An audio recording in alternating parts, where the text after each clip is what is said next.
Louisville and Pitt to the Big 12 wouldn't be a shocker, but Miami is right there. And apparently that's been an open conversation for a while. This is Locked On Big 12.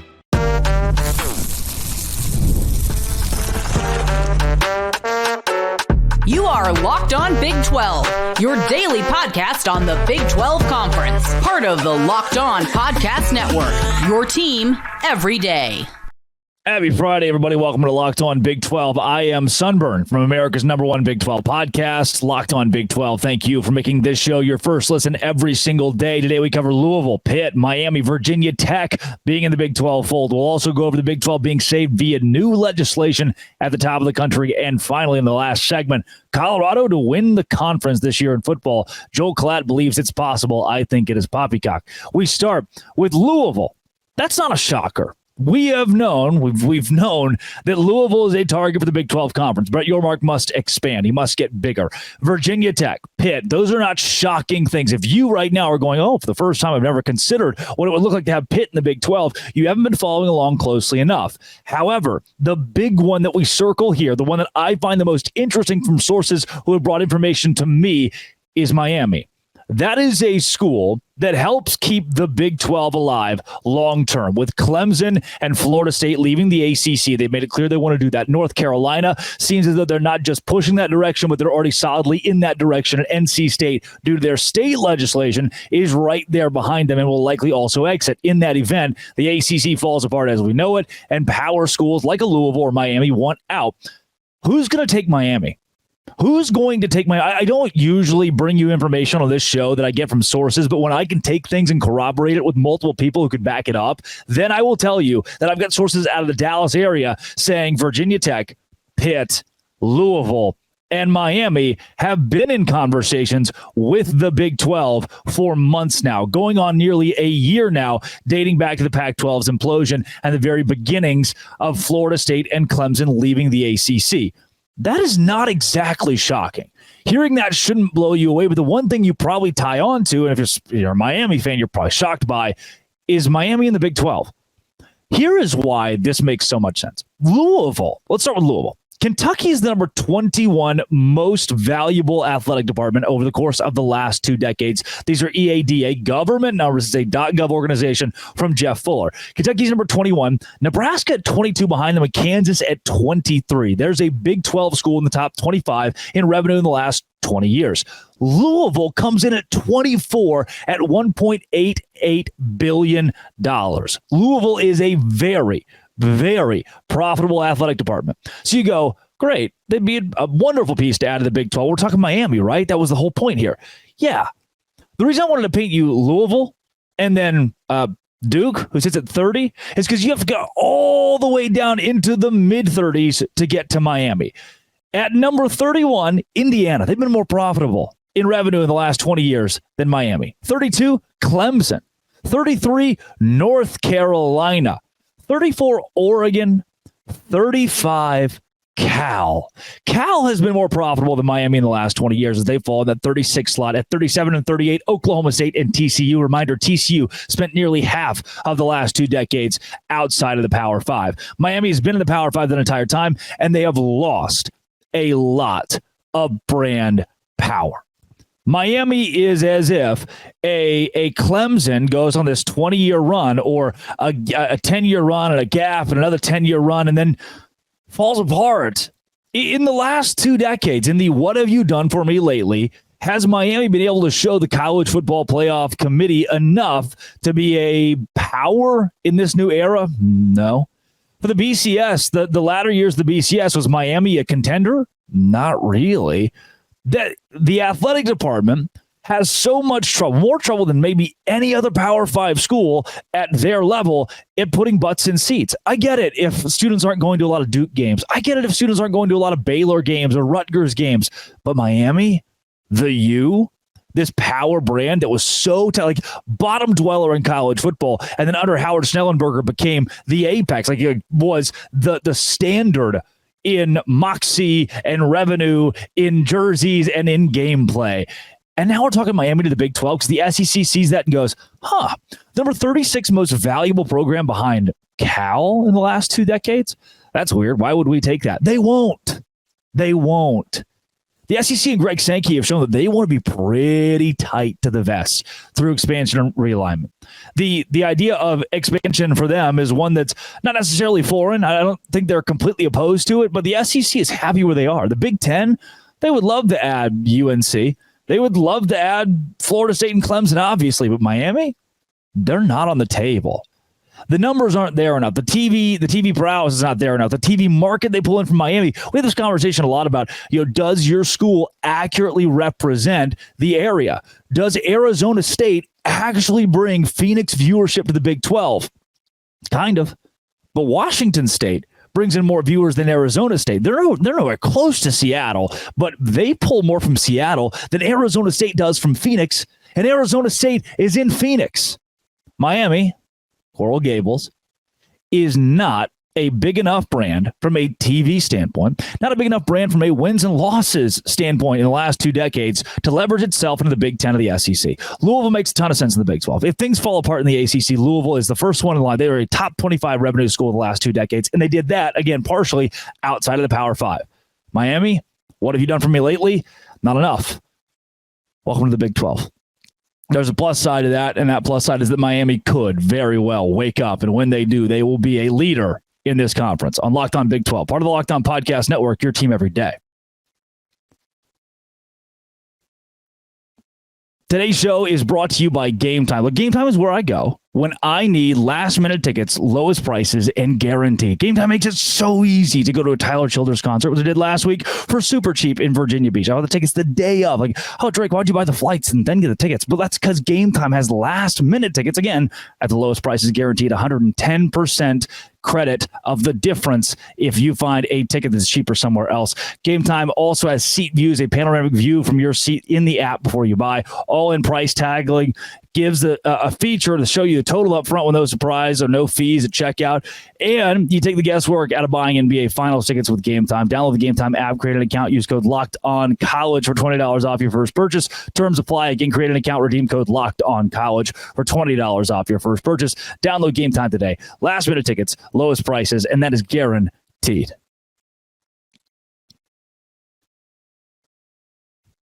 So the Big 12 is saved. I have talked to you a lot about the financial issues that are going to face this conference moving forward with revenue sharing.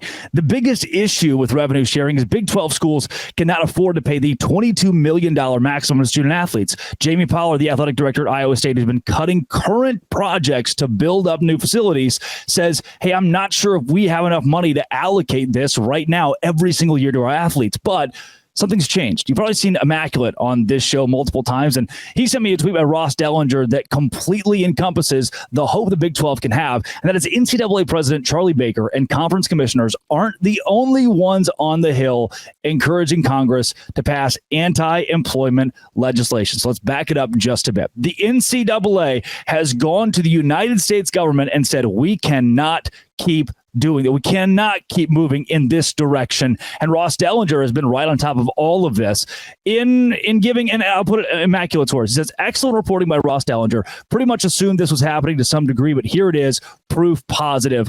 The National Collegiate Athletics Association is telling the government, hey, we shouldn't have to make student athletes employees. We shouldn't be having these guys on a W-2, on a 1099, filing taxes at the end of the year as somebody who you play for Alabama, you play for Kansas State, you play for Texas Tech. You don't work for them as an employee who is also the backup left tackle on the football team. And again, it's not just Charlie Baker, the NCAA, and the conference commissioners who are begging the U.S. government to change this. It's Cody Shimp, hell of a name, says on his LinkedIn, and Dellinger shared this, great time down on Capitol Hill this week. You're going, who's Cody Shimp? Well, that's the D1 Student Athlete Advisory Committee Chair. D1 Student Athlete Advisory Committee Chair. Cody Shimp, again, on the Hill, who said that meeting with legislators about the collegiate athletics landscape was a great time, and the need for congressional intervention is now on employment and NIL. We informed them on critical need to maintain the non-employee status of student athletes, protections for NIL rights, and nationwide uniform rules around NIL. It's tough in an election year and in today's political climate, but hopefully we move the needle towards progress. Ross Dellinger follows it up with this tweet. NIL collective leaders were in D.C. this week as well, continuing to encourage lawmakers against passing legislation that grants NCAA protections. Charlie Baker was in D.C. this week too. NCAA and power leagues are lobbying Congress to codify House settlement terms. So in essence, NIL folks who are big-time moneymakers. I almost worked for an NIL firm when I was in college because there was so much money in it, right? This kid signs a $2 million contract, and I get 10% of that. That's $200,000. A lot of these contracts, a lot of these big NIL moneymakers are also moneymakers for the brokers that help pull athletes into this era. So those people are currently at the United States government saying, hey, let us keep this wild west of NIL, whereas commissioners, the NCAA president, and even the NCAA Student Advisory Council chairman are saying, hey, wait a second. Let's regulate NIL, which you, me, the general person who loves college football has said, let's regulate NIL. It can't continue to be the Wild West as it has been. And the other part of their rhetoric is do not make student athletes employees of their university. It feels like, I haven't always agreed. I have not always agreed with my dad's take. My dad's got the old school take of don't pay the athletes, don't pay them NIL. He was a guy who got a half scholarship to the University of Arkansas, went and played linebacker at Missouri State instead. And he never wanted to get paid. He got paid in education. He got to go play college football at the next level and do what he loves to do. And a lot of you will probably have a similar mindset of, hey, there's a blessing and an honor and a per diem and nicer housing, and you get your own personal chef and nutritionist and travel and all of that, the exposure that comes with being a college athlete. Now, I'm not completely on board with them not getting, like, you cannot argue, you can't sit here and argue that they can't get a chunk, a piece of the billions and billions and billions of dollars that are made up by college athletics. They're the ones that are making the coaches aren't the ones that are making, like, they get paid $7 million, but they're not the reason. They're not the reason these teams are winning. The ones that execute the game plan, the athletes are. The old rich president who sits at the top of the university or athletic director, that guy, that girl, they kind of move the chess pieces around, but they're not the ones suffering the CTE and fighting it out in the middle of the football field and trying to build up this the pomp and circumstance for the university and getting TV money in return. They're not. The athletes are. The employees are. What has happened in college football for the last 150 years, we're at 152, they had those decals a couple years ago, is the people who were actually the employees were not getting the money. The ones who actually did the work were not getting the money, and the ones who facilitated did. Do I think that warrants $22 million a year to athletic programs? Do I think that warrants NIL being just this Wild West? No. There has to be regulations on that. There are labor laws. There are labor laws in any labor situation in the United States of America. Why wouldn't there be here? Why is NIL not regulated somehow? Should the United States government regulate it? I don't think so, because nothing's ever bipartisan. Which part are the Republicans going to regulate NIL? Are the Democrats going to regulate NIL? That might seem like a wild question that's stupid, but no, legitimately, we have to decide who in the U.S. government, who eventually is going to have complete power and control over the future of name, image, and likeness. Who in the government is going to have control over how student athletes are paid? The reason this helps the Big 12 is if you can't afford that $22 million price tag and the U.S. government says, hey, you don't have to pay it, the students shouldn't be employees, then the Big 12 can move forward. The schools that couldn't afford it get to breathe a sigh of relief and you're okay. There is some good in that. There's some good in that when Cincinnati looks around and says, oof, our budget was almost completely slammed, but instead we got to stay alive. And when Cincinnati says that, Iowa State says that, and Houston says that. There are schools that need a break because $22 million is a huge price tag. And if Charlie Baker and the commissioners are if they're right, if they're able to sway people in DC, then the future of the Big 12 looks a little bit more sturdy when teams aren't having to dole that kind of cash out. Coming up, will Colorado win the Big 12? Joel Klatt said it's possible. This is Locked On Big 12, part of the Locked On Podcast Network, your team every day.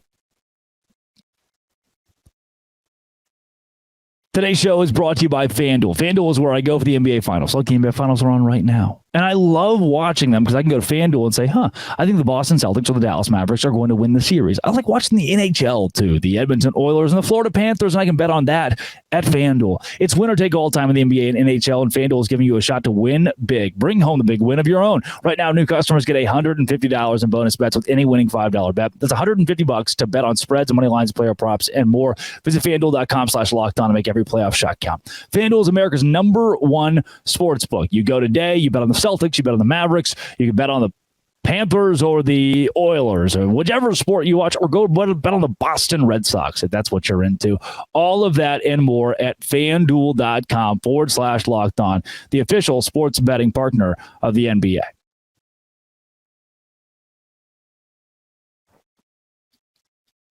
I like Joel Klatt a lot. I think he has almost lost his mind. Drake Toll, Locked on Big 12. So Joel Klatt goes on the Colin Cowherd show, Drake, and says that if Shedeur Sanders stays healthy, Colorado can contend for a Big 12 championship. Now, let me get ahead of the Colorado fans who will deem me a hater no matter what I say, but I'm going to make this point anyway because this has been my position on Colorado for a long time. I really like their offseason because they have addressed the line of scrimmage through the portal in a significant way. They also have 5-star offensive tackle Jordan Seaton coming in. Maybe he starts, maybe he doesn't. But again, placing more of an emphasis there, that's good. They're going to be a better team. I have been on they're a bowl team for a long time. Their win total of 4.5 came out. I came on the show and blasted it for being ridiculously absurd. It since got bumped up to 5.5. Is it because of this show? I don't know. You tell me. But I do not see a world in which they contend for a Big 12 championship. Do you? Look, Joe Klatt's got to put food in his family. We all do. We all say things sometimes that we come to regret later on in life. And sometimes that relates to love or war or the Colorado Buffaloes football team and Deion Sanders. For Joel Klatt in this situation, I don't even think it's clickbait. I think the Colorado hype has died down. People are not talking about Deion near as much. There's the prevalent thought that he won't be at Colorado next year. Nobody is gaining off of viewership from Colorado because there really is no offseason buzz. Honestly, most of the storylines have been negative for Colorado, the school that brought in 42 transfers this year. That is, the formula didn't work last year. They won 4 games. And to say that it will work this year would be asinine given what happened last year. And the schedule is not great. You have Kansas State, or you have road games against UCF and Arizona in the first half of your schedule. You go to Lubbock, Texas. You face Utah. You go to the road to Kansas. And then you end the season with Oklahoma State, who returns everybody. It's not a good spot to be in. There's not a lot of continuity with Colorado, aside from the Shedeur Sanders, Travis Hunter conversation. And those are 2 of the best players in all of college football. Problem is there are 20 other guys who have to be on the field. So if you look at just the roster, you ask 24/7, who's the best team in college football based off recruit rankings? Not in college football, but the Big 12 at least. It's Colorado. The only school that touts Power 5, 5-star, 4-star, across-the-board guys. But they didn't win with it last year. And the conversation right now is not about continuity with Colorado. And that. Well, okay, let me jump in there because no, they didn't win at the highest level last year. But number one, they were in a better conference in last year's Pac-12 compared to this year's Big 12. And I know that there are Big 12 fans that disagree with that notion, but this is just objectively true. And so that I think is one part of it. And their non-conference success, I think, was demonstrative of that. They beat 2 teams that were pushing for bowl eligibility, and they weren't able to beat anybody except a lowly 3-9 ASU team in Pac-12 play. So that's the first thing. Second thing, they added all those transfers. They were a better football team than the year before. That's not arguable either. That is an objective fact. You have real data to back that up. They played better. They looked better. Their record was better. I expect them to be better again this season, but I'm glad you brought up the schedule because this is part of what I think gets overlooked in Joel's statement of, yeah, they're going to be a contender for the Big 12 championship.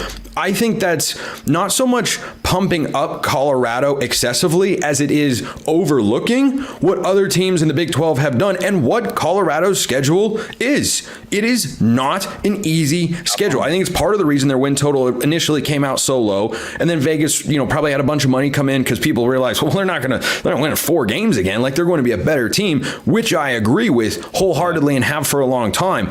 But to say they're suddenly going to be at Utah's level, they're going to be at Kansas State's level, they're going to be at Kansas's level, all teams which they have to play, by the way. Now, the Arizona one is interesting.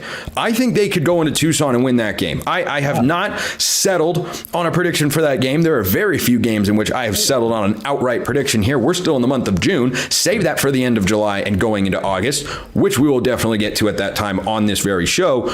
But I think that's a game that they're capable of winning. I think Arizona's a pullback team with Brent Brennan coming in and the guys that they've lost from a year ago. And Colorado almost beat them in Boulder.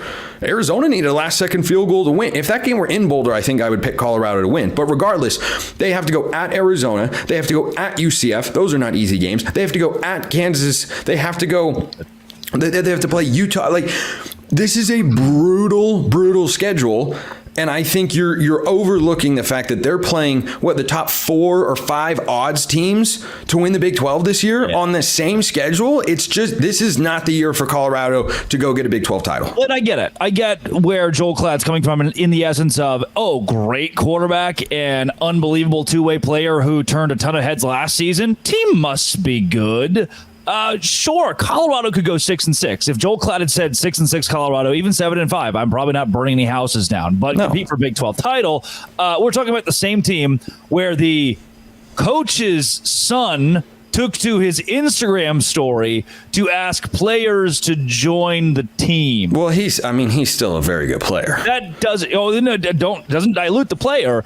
It dilutes the program when the coach's son is posting on his Instagram story, hey, if you want to know what's real and what it's about, come join the Colorado program. And some third stringer at Henderson State's going, ho, this is my chance. Henderson State shout out. That's a first here on Locked On College Football. Philadelphia, Arkansas. And again, 42 commits came in. 8 of them were 4 stars. 8 of them were 4 stars. Utah had 3. That was the second best transfer class in the Big 12 this season. And Colorado did that by and large last year. Their portal class was unbelievable. And everybody thought, oh, wow, there are enough 5 stars there that they can compete. And down the line, they didn't win. They went 4-8, and the schedule doesn't get much easier. Again, 6-6 Colorado. Hell of a quarterback. Maybe the best in the country at the end of the year. If you told me Shedeur Sanders at the end of the season is the best quarterback in the nation, I'm not shocked. If you told me that Travis Hunter is the best overall player in the country, I'm not shocked. If you told me Colorado's 9-3 competing for a Big 12 title, oh boy, I got some oceanfront property in Arkadelphia, Arkansas, right next to Henderson State to sell you. I have a bridge in Brooklyn to sell you as well, because I think 9-3 would be like the absolute everything goes right. They get a break. A major player on another team who's tough gets injured. Like if Jalen Daniels gets hurt when they put and Cam Rising and Avery Johnson, then maybe if they don't have to go up in it against any of those guys. And this overlooks the fact as well. You're talking about 9-3, 8-4. Can they get to that range?